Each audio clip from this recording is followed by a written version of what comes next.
Дедушка, ты обещал рассказать, что это? Это курт. Это казахский курт.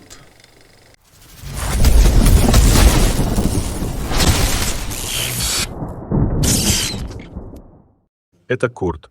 На казахском курт. Для кого-то просто еда, а для кого-то спасенная жизнь.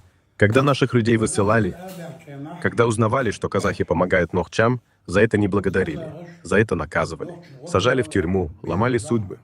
Но несмотря на страх, люди все равно помогали. Казахи приносили хлеб из кукурузной муки, творог, молоко, и среди всего этого был курт.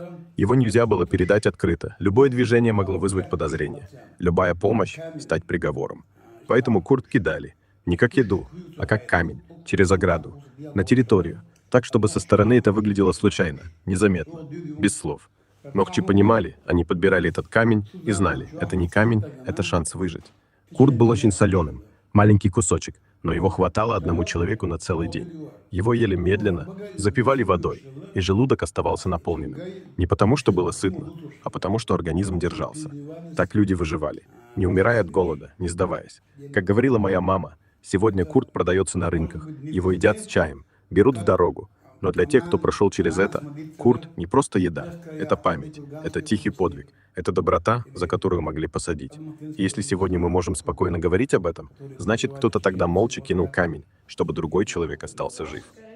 Это может быть не везде, но как она смотрится в тех краях, в Курганской области или Алматинской области вокруг, которые проживали чеченцы, вот так этим куртом. Наши карачайцы, что же там были, да?